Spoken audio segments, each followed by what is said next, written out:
Si nous parlons de propagande, les Anglos ont vraiment été des experts en la matière. Et pour mener une bonne campagne de propagande, il est nécessaire de lui donner un nom avec un mot fort qui invoque les sentiments. Ainsi, le terme Nations Captives était parfait pendant la guerre froide, un terme utilisé par les États-Unis contre l'image de leur idéologie concurrente, le communisme. Si vous avez déjà entendu ce terme, savez-vous quelles étaient les nations captives selon Washington? Intéressé?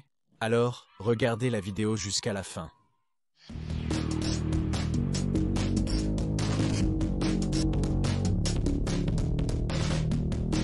Pour commencer, voyons comment ce terme pas si connu a vu le jour. En 1959, le président Dwight Eisenhower était au pouvoir. C'est cette année-là que le Comité pour les Nations captives est établi par la loi publique 8690 émise par le Congrès des États-Unis. Ce comité a désigné une série de peuples et d'ethnicités comme nations captives, étant gouvernés par certains régimes communistes. Par cette loi, la Semaine des Nations captives a également été établie la 3e décennie de juillet pour sensibiliser le public à ces peuples qui étaient prétendument sous des gouvernements dictatoriaux.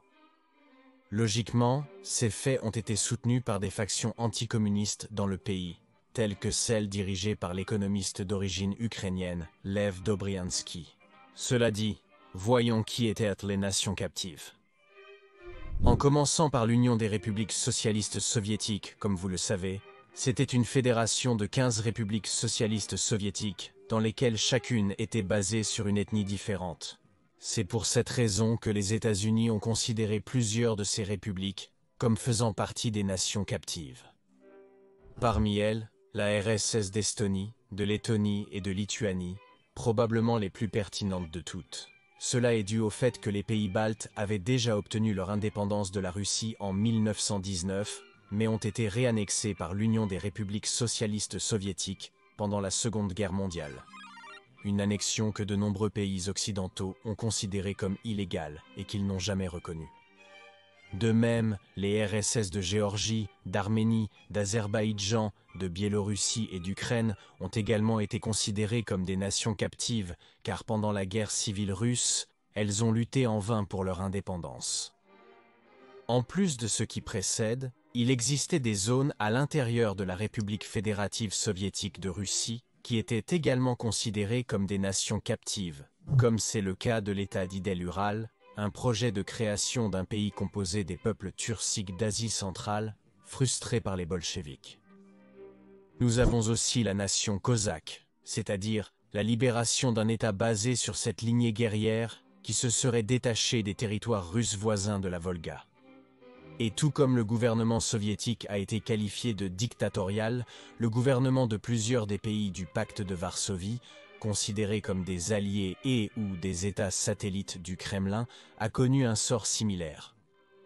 Pour cette raison, des pays comme la Pologne, la Hongrie, la Tchécoslovaquie, la Roumanie, l'Allemagne de l'Est, la Bulgarie et l'Albanie étaient également sur la liste des nations captives, car ils étaient des pays qui manquèrent d'élections démocratiques pendant plusieurs décennies. Mais rappelons que l'Union des républiques socialistes soviétiques n'était pas la seule puissance communiste.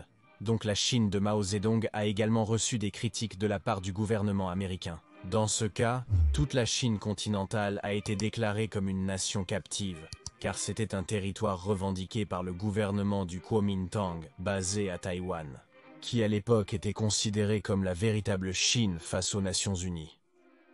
De même, le Tibet a également reçu cette dénomination, car au début du XXe siècle, il s'était proclamé comme un royaume indépendant, qui n'a été annexé par le Parti communiste chinois qu'en 1951, après la fin de la guerre civile chinoise. Un sort similaire a été réservé aux Ouïghours de la région du Turkestan, qui ont proclamé une indépendance éphémère, mais ont finalement été annexés en 1949 par la Chine.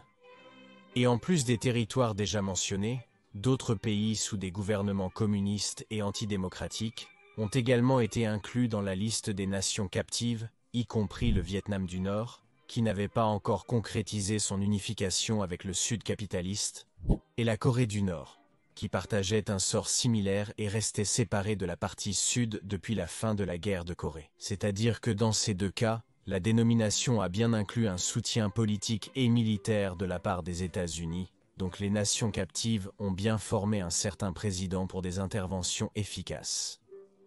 Donc, comme vous pouvez le voir, la guerre froide a également eu une forte composante de propagande, qui a pu contribuer à concrétiser des interventions politiques et militaires, du moins du côté occidental et capitaliste, comme nous l'avons vu dans cette vidéo. Donc maintenant, j'aimerais connaître ton opinion. Penses-tu que le titre de Nations Captive convenait à tous ces pays? Penses-tu que c'était une bonne façon de faire de la propagande? N'oublie pas de laisser ton commentaire et de t'abonner à la chaîne. De plus, je te laisse dans la description mes réseaux sociaux, et au cas où tu voudrais voir les nouvelles vidéos en avant-première et avoir une interaction plus grande avec moi, tes donations sur Patreon, unamanito.net ou membres de la chaîne sont les bienvenues. À la prochaine!